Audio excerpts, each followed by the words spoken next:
Company. Utility use case ரொம்ப ஸ்ட்ரென்த்தாக இருக்கு. சோலாருக்கு வர யோசிச்சு பாருங்க. இந்த வேர்ல்டில் ஃபர்ஸ்ட் கம்பெனி விர்ச்சுவல் அசட்டுக்கு ஈக்குவலாக பிசிக்கல் அசட்டை கிரியேட் பண்ற முதல் கம்பெனி கைலாஷ். ஞாபகம், அந்த கம்பெனியுடைய வேல்யூன்றது இந்த கம்பெனிக்கு இருக்கிற அசட்டை பொறுத்து ஏறிட்டே இருக்கும். ஒரு மெகாவாட் சோலார் பேனல், ரொம்ப ஷார்ட்டா சொல்லு, ஒரு மெகாவாட் பண்ணணும்னா 5 ஏக்கர் நிலம் வேணும். சொல்லுங்க, 60,000 பேனல் வேணும். சொல்லுங்க, ரொம்ப ஃபாஸ்டா அக்யூரஸா கணக்கு வச்சிங்க. 60,000 பேனல், ஒரு பேனல் 2,500 ரூபா, அதாவது ஒரு ஸ்கொயர் ஃபீட். 60,000 2,500 எவ்வளவு ஆச்சுங்க? 2 12 6 30 15 கோடி. கரெக்டா? 60,000 ஸ்கொயர் ஃபீட். நம்ம நிக்கிற இடம் ஒரு ஸ்கொயர் ஃபீட்.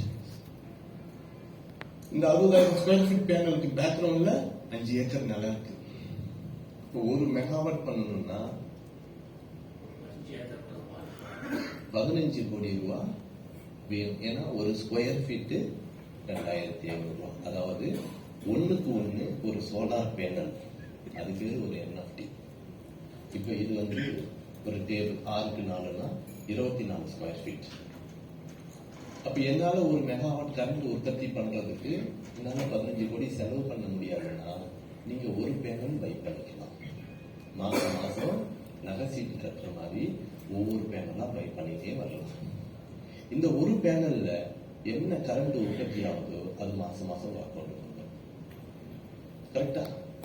இன்னைக்கு தமிழ்நாட்டின் ஒரு நாள் மின்சார பற்றாக்குறை 2000 மெகாவாட். அடுத்த வருஷம் இது 3,500 மெகாவாட்டா மாறும் பற்றாக்குறை ஒரு நாளைக்கு. அவ்வளவு இவி வெஹிக்கிள் வந்திருக்கு, இவி பைக் வந்திருக்கு, இவி கார் வந்திருக்கு, இவி பஸ் பார்த்துருக்கீங்களா? நல்லா இவி பஸ். இப்ப நிறைய இடத்துல சார்ஜிங் போட்டு நிறைய போட்டுட்டே இருக்கிறாங்க. எஸ்டிடி பூத்து ஜெரஸ் கடை மாதிரி. ஆமா, ஒண்ணு ஆயிடுச்சுங்களா? கருப்பட்டி காப்பி மாதிரி. கருப்பட்டி காப்பி நம்ம ஒரு டீல் பேசணும். ஏன்னா ஆல்ரெடி இடம் இருக்கு. நம்ம ஏன் சோலார்ல வரோம்?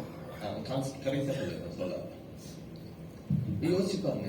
1 மெகாவாட் பண்றதுக்கு 5 ஏக்கர் நிலம் வேணும், 15 கோடி ரூபாய் பணம் வேணும், 60,000 சோலார் பேனல். நம்ம என்ன பண்றோம்? 100 மெகாவாட்டுக்கு எவ்வளவு சார் வேணும்? 60 லட்சம் பேனல். கரெக்டா? ஒரு பேனலுடைய காஸ்ட் 1000 கைட் காயின் வச்சு எவ்வளவுங்க? 100 மெகாவாட்டுக்கு எத்தனை கைட் காயின் தேவை? 1 மெகாவாட்டுக்கு 15 கோடி ரூபாய் தேவை சோலார் பேனல் போட. காயின் விலை 3 ரூபான்னாக்கா 5 கோடி காயின் தேவை. கரெக்டா? இப்ப நம்ம என்ன பண்றோம்? காசா கொடுத்தா 2,500 ரூபாய், கைட்டா கொடுத்தா 2,000 ரூபாய் சோலார் பேனல். உங்களுக்கு வர ROIs, உங்களுக்கு வர இன்கம், இதை நீங்க சோலார் பேனலுக்கு யூஸ் பண்ணிக்கலாம். பப்ளிக் யூஸ் பண்ணாருங்க. ஒன்லி ஃபார் கைட் காயினை யூஸ் பண்ணாதான் நீங்க சோலார் பேனல் வாங்க முடியும். அப்படின்னா 100 மெகாவாட்டுக்கு நம்ம பிளான் பண்றோம் அப்படின்னா 100 × 5 கோடி. ஒரு மெகாவாட்டுக்கு 5 கோடி காயின் தேவை. 100 மெகாவாட் பண்ணணும்னா 500 கோடி காயின். நம்ம 200 மெகாவாட் பிளான் பண்றோம். நம்ம கிட்ட எவ்வளவு காயின் இருக்கு? 850. 1000 கோடி. இதுல பப்ளிக் சப்ளை 400 + 300 700 கோடி காயின் தான் இருக்கு. பட் இந்த 1000 கோடி காயின் போய் லாக் ஆச்சுன்னா திரும்ப வருமா? எவ்வளவு பெரிய டிமாண்ட் கிரியேட் ஆகும். கரெக்டா? டிமாண்ட் கிரியேட் ஆகுமா ஆகாதா? அப்ப இந்த ஒரு சோலார் பேனல் வாங்கிட்டீங்கன்னா அடுத்த 10 வருஷத்துக்கு ROS இருக்கு. இந்த ROS கவர்மெண்டே யூனிட்டுக்கு சார்ஜஸ் கொடுக்குற மாதிரி நம்மளுக்கு ஐஎன்ஆர் கொடுத்துட்டு it's a real project, the world best project. Data activities எல்லாம் பிளாக் செயின்ல பண்ணியிருக்கோம். இந்த ஆப் ஆண்ட்ராய்டில் இருக்குது. சோலார் என்எஃப்டியா மேபி February 1 சோலார் என்எஃப்டி நம்ம சேல் பண்ண ஆரம்பிக்கிறோம். பெரிய ப்ராஜெக்ட். இன்னொன்னு யோசிச்சுங்க, 100 மெகாவாட் பண்ணணும்னா 500 ஏக்கர் நிலம் வேணும். 10 வருஷத்துக்கு அப்புறம் இந்த நிலத்தினுடைய வேல்யூ என்ன இருக்கா இல்லையா? இப்ப கைட்டு காயின், ஒரு காயினோட விலை 10 ரூபான்னா அந்த 10 ரூபாய்க்கு ஈக்குவலான ஒரு பிசிக்கல் அசெட்டை கம்பெனி உருவாகிட்டு இருக்கு. நம்ம சொல்லல, சில இடங்களை நம்ம வாங்கியிருக்கோம். இதுல இருக்கிற 1-2 லீடர்ஸ் அங்க பார்த்துருக்காங்க. திருச்சியில் ஒரு 100 ஏக்கர் வாங்கியிருக்கோம். அது தூத்துக்குடி சைடு. இப்போ we are the only one company spiritual அசெட்டுக்கு ஈக்குவலா, டிஜிட்டல் அசெட்டுக்கு ஈக்குவலா பிசிக்கல் அசெட்டை கிரியேட் பண்றோம். அந்த பிசிக்கல் அசெட் மேல ஒரு சோலார் அசெட்டை கிரியேட் பண்றோம். டெக்னாலஜி ஒரு சைடு, ஸ்டூடெண்ட்ஸுக்கு ஸ்மார்ட் கான்டெக்ட் லேயர் 2, இந்த சைடு சோலார். வீட்டில் எத்தனை பேர் ரீசார்ஜ் பண்ணிருக்கீங்க? சிங்கிள் ஷாப்ல 1 இயர் ரீசார்ஜ் பண்ணவங்க ஒரு ரீசார்ஜ் 1 இயர் 6 மந்த். இதுக்கு முன்னாடி நம்ம அப்படி பண்ணிருக்க மாட்டோம். கரெக்டா மாசம் மாசம் பண்ணணும். பாருங்க, வீட்டுல 4 நம்பர் இருக்கு. 10,000 காயின் ஸ்டேக் பண்ணா மாசத்துக்கு 400 காயின், 3 ரூபான்னா 1200. இதுல ஒரு பியூட்டி என்னன்னா, ஆதார் கவர்மெண்ட் கொடுக்குது, ஓட்டர் ஐடி கவர்மெண்ட் கொடுக்குது, பேன் கவர்மெண்ட் கொடுக்குது. கரெக்டா? இதுல எனி சேஞ்சஸ் பண்ணணும்னாலும் ஓடிபி வேணும். இந்த ஓடிபி யார் கொடுக்குறா? ஜியோ கொடுக்குறாங்க, ஏர்டெல் கொடுக்குறாங்க. கரெக்டா? ஒரு மனுஷன் கடைசி காலம் வரைக்கும் ஓடிபிக்காக ஒரு நம்பர் நம்ம வச்சுட்டே இருக்கணும். தப்பா ரைட்டுங்களா? கரெக்டா? ஆதார் எனேபிள் நம்பருக்கு தான் ஓடிபி வருது. இப்ப யோசிச்சு பாருங்க, ஒரு ஃபேமிலியில 4 நம்பர் இருக்குது, மாசத்துக்கு 1200 ரீசார்ஜ் பண்றோம். ஏன் ஒரு 10,000 காயின் ஸ்டேக் பண்ணா மாசம் மாசம் வர 400 காயினை ரீசார்ஜ் பண்ணிக்கூடாது? வாய்ப்பு இருக்கா இல்லையா? இருக்குங்களா இல்லையா? எக்ஸ்சேஞ்சில் வித்துட்டு காசு ஆக்கிங்க, அந்த காசை வச்சு ரீசார்ஜ் பண்ணி. ஒரு ஃபேமிலி 3 வருஷத்துக்கு மாசம் 14,000, வருஷத்துக்கு 14,000, 3 வருஷத்துக்கு கிட்டத்தட்ட 42,000 ரீசார்ஜ் பண்றாங்க. 10,000 காயின் ஸ்டேக் பண்ணா 3 வருஷத்துக்கு ரீசார்ஜ் ஃப்ரீ. 3 வருஷத்துக்கு அப்புறம் காயின்கள் 5 ரூபா இருந்தா கூட அதனுடைய மதிப்பு 50,000. ஒரு ஃபேமிலியில 4 நம்பர், 1200 ரூபாய். காயினா கன்வெர்ட் பண்ணா ஒரு நம்பருக்கு 100 காயின் தேவை, 3 ரூபாய். கரெக்டா? சிம்பிளா வச்சுக்கோ. 1 கோடி நம்பர் ரீசார்ஜ் ஆகணும்னா எவ்வளவு காயின் வேணும்? ஒரு நம்பருக்கு 100 காயின். 1 கோடி நம்பருக்கு ஒரு நம்பருக்கு 100 காயின் இருந்து 3 ரூபாய்னாக்கா 300 ரூபாய் தேவை. குழப்பமா இருக்கா? ஒரு நம்பருக்கு 300 ரூபாய் காயின் பண்ணா ஒரு காயின் 3 ரூபாய், 100 காயின் தேவை. 1 கோடி நம்பர் ரீசார்ஜ் பண்ண எவ்வளவு காயின் தேவை? மாசம் மாசம் 100 கோடி வேணும். உங்ககிட்ட டோட்டல் சப்ளை எவ்வளவு இருக்கு? எத்தனை மாசத்துக்கு இது தாங்க ரீசார்ஜ் பண்ணா? 7 மாசம். இவ்வளவு பெரிய டிமாண்ட் கிரியேட் ஆகுது. கிட்டத்தட்ட 10,000 கோடி காயினுக்கான டிமாண்டை வச்சுட்டு தான் நம்ம வெறுமனே 1000 கோடி காயினை லிஸ்ட் பண்ணிருக்கோம். வெளியில கேட்பாங்க 1000 கோடி அனுப்புவாங்க. ஒரே ஒரு ரீசார்ஜுக்கு வருஷத்துக்கு நம்மளுக்கு 1 கோடி நம்பருக்கே எவ்வளவு 1200 கோடி காயின் தேவை. 3 வருஷத்துக்கு 3200 கோடி காயின் வந்து ரீசார்ஜுக்கே தேவை. Utility use case solar NFT இருக்குது, பைமோன் ஒரு ப்ராஜெக்ட் இருக்குது, ஸ்கொயர் ஃபீட் என்எஃப்டி, எல்லாம் ரியல் யூஸ் கேஸ் ப்ராஜெக்ட். ஒரு சைடு டெக்னாலஜில ஸ்ட்ராங்கா இருக்கும், இன்னொரு சைடு யூட்டிலிட்டி யூஸ் கேஸ்ல ஸ்ட்ராங்கா இருக்கும். டிமாண்ட் கிரியேட் ஆகணுமா? டபுள் டிஜிட் கொண்டு போக முடியுமா? முடியாது. நம்ம இலக்கு 2026 டபுள் டிஜிட் 10 ரூபா. இலக்கு 2026 சார். காய்கறி ஏறவே இல்லை சார். என்னைக்காவது இறங்கி பார்த்துருக்கீங்களா? எவ்வளவு ஸ்ட்ராங்கா இருக்கிறோம். இறங்காமலே மாசம் 4% எவ்வளவு பெரிய விஷயம். நல்ல காயின் தான் பாருங்க. முதல் 3 வருஷம் 5 வருஷம் இப்படிதான் ரியாக்ட் ஆயிருக்கும். எத்திரியமா இருக்கலாம், பிட்காயினா இருக்கலாம், பாலிகனுடைய மேட்டிக் காயினா இருக்கலாம். 20 பைசா 2019 2021 கூட அப்படிதான் இருந்தது. 3 ரூபா 4 ரூபா. இன்னைக்கு ஒரு காயின் 50 ரூபா. எத்திரியம், ட்ரான், இந்த 3 வருஷத்துல எவ்வளவு வளர்ந்துருக்கு ட்ரான். கரெக்டா? நம்ம எக்ஸ்சேஞ்சில் 5 ரூபாய்க்கு வித்துருக்கோம் ட்ரான், 6 ரூபாய்க்கு வித்துருக்கோம். இன்னைக்கு எவ்வளவு ட்ரான்?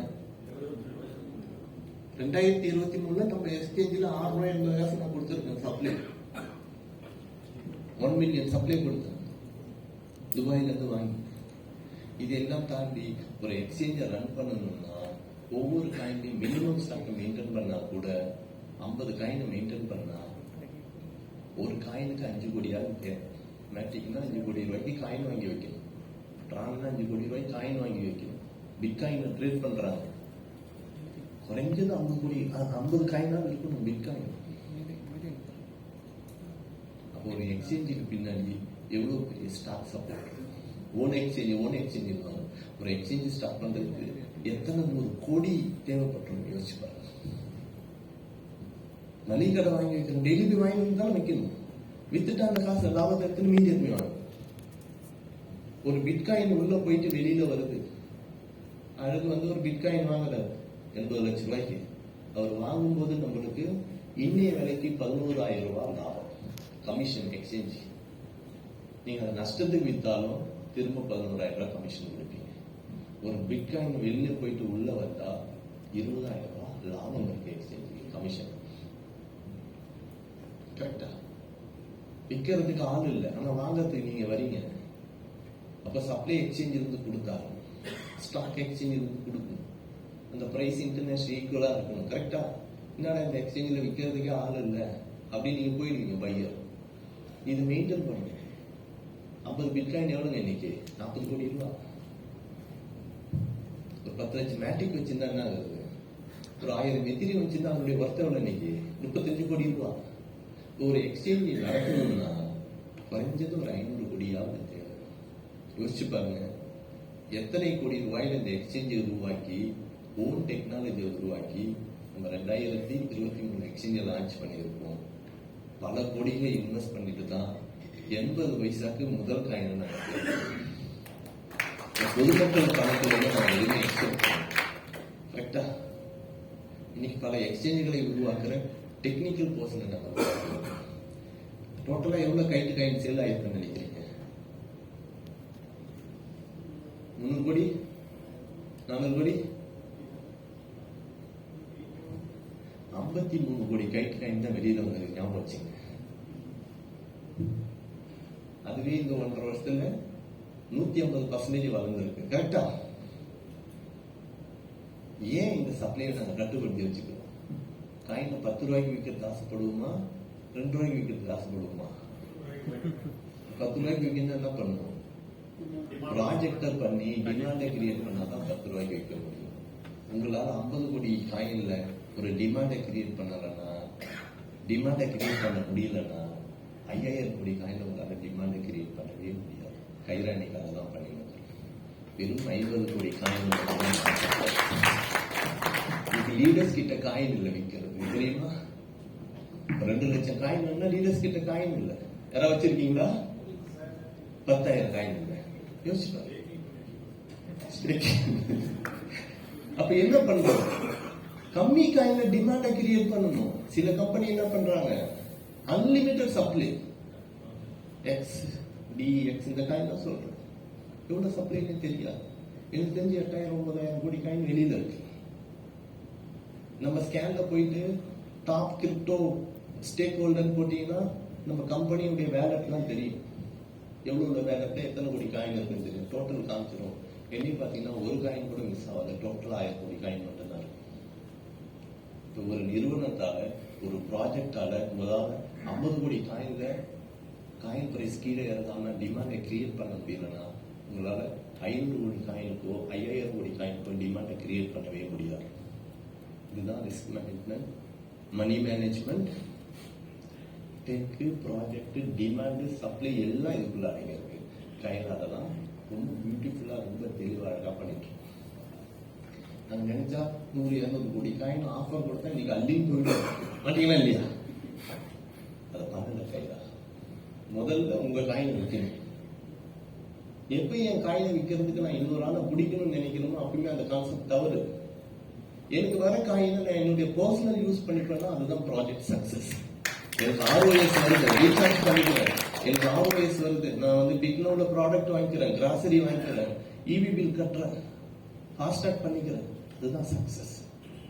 இந்த காயினை வித்துதான் நான் கேஷ் ஆகணும். அதுக்கு ஒரு ஆளை பிடிக்கணும்னா அது கம்யூனிட்டி பேஸ்ட் காயினா ஆகும். கம்யூனிட்டிக்குள்ளே சுத்தி இருக்கும், வெளியில போகவே போகாது. இதெல்லாம் தாண்டி நம்மளுடைய யூட்டிலிட்டி அத்தனை யூஸ் கேஸும் நம்மளுடைய ஓன் ப்ராஜெக்ட். தேர்ட் பார்ட்டி ப்ராஜெக்டே கிடையாது, own project. So Khaira technically ஸ்ட்ராங்காக இருக்கணும், யூட்டிலிட்டி யூஸ் கேஸில் ஸ்ட்ராங்காக இருக்கணும், டிமாண்ட் அண்ட் சப்ளையில் பயங்கர ஸ்ட்ராங்காக இருக்கணும். அதில் நம்மளுடைய இலக்கு 2026 2 டிஜிட் திரும்ப ஃபஸ்ட்டு வர உங்களுக்கு எவ்வளோ வேணுமோ அத்தனையும் இந்த பிரபஞ்சத்தில் கிடைக்கும். நீங்க கேட்கறது மட்டும் நிற்கிறாரு.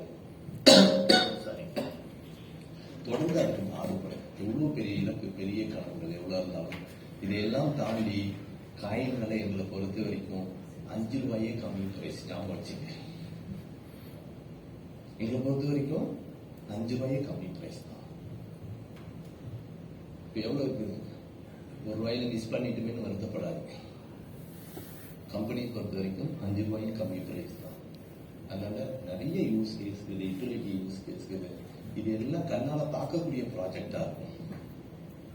ஏற்கனவே காயினை பார்க்க முடியல, கண்ணால கரெக்டா நம்பர் தான் தெரியுது. அட்லீஸ்ட் ப்ராஜெக்டாவது கண்ணால பார்க்குற மாதிரி ப்ராஜெக்ட் இருக்கும்.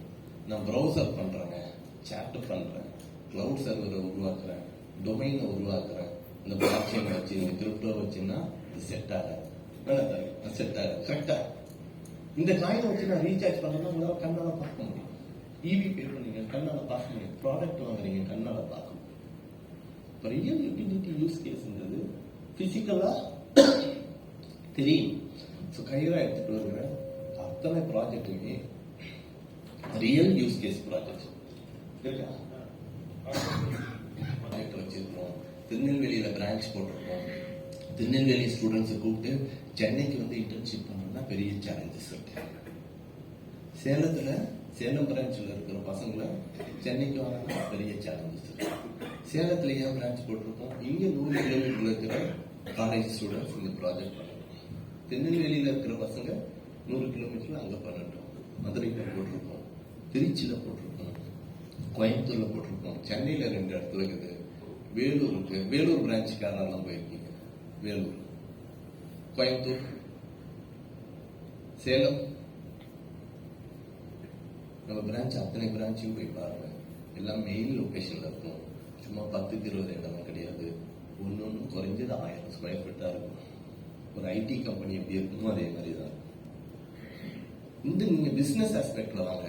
எங்க போனாலும் நீங்க பீஸ்ஃபுல்லா நம்ம ஆபீஸ்ல உட்காந்து பிசினஸ் பேசுறதுக்கு அங்க ஒரு மீட்டிங் ஆகுது. கரெக்டா 100 கோடி சம்பாதிக்கலாம் சார், இந்த டீ கடையில நின்று பேசுறது எப்படி இருக்கும்? எங்க பிரான்ச்சுக்கு வாங்க சார் பேசலாம். ட்ரஸ்ட் கிரியேட் ஆகணும். ஆகாதா? சில பிரான்ச் 2 வருஷத்தை கடந்து பண்ணியிருக்கணும். பிசினஸ் நடக்குதோ இல்லையோ, கைரா ரிஸ்க் மேனேஜ்மெண்ட், மணி மேனேஜ்மெண்ட்ல அவ்வளவு ஸ்ட்ராங்கா இருக்கணும். So wonderful opportunity. இலக்குகளை தெளிவா வைங்க. டீம் வளர்ந்தா நீங்க பெரிய லெவல்ல வளருவீங்க. காயின் மேல கம்மியா இருக்கும்போது உங்களால என்ன ஹார்ட் ஒர்க் பண்ணி, நல்லா யோசிங்க, ஸ்மார்ட் ஒர்க் ஹார்ட் ஒர்க் பண்ணி உங்களால வேலட்ல எவ்வளோ ஏர்ன் பண்ணி வைக்க முடியும். Real passive income. கரெக்டா? Real passive income. Thank you for the opportunity. ஒரு பெரிய ஆப்பர்ச்சுனிட்டி இன்னைக்கு நம்ம போயிருக்கிறோம். Win win situation. நீங்க ஜெயிக்கலாம், கம்பெனி ஜெயிக்கணும். கம்பெனி ஜெயிச்சா நீங்க ஜெயிக்கணும். 2 பேரும் ஜெயிக்கணும்னா இன்வெஸ்டரை க்ரோ பண்ணணும். இந்த 3 பேரும் யாரும் கை கட்டி பதில் சொல்லக்கூடாதுன்றதுல கையில தெளிவா இருக்கணும். அதுதான் முக்கியம். நம்பி வந்தாங்க சார், லாஸ்ட் அவங்க நம்பி போட்டாங்க சார். கரெக்டா அந்த ப்ராஜெக்ட் அவ்வளோ போட்டேன், இவ்வளோ போட்டேன். அதுல நம்ம தெளிவா இருக்கும். Wish you all the best. உங்க கனவுகள் அத்தனையும் மேம்படும். நீங்க உண்மையா நம்புங்க, அதுக்கு உண்மையா உழைங்க. வாழ்த்துக்கள். தேங்க்யூ.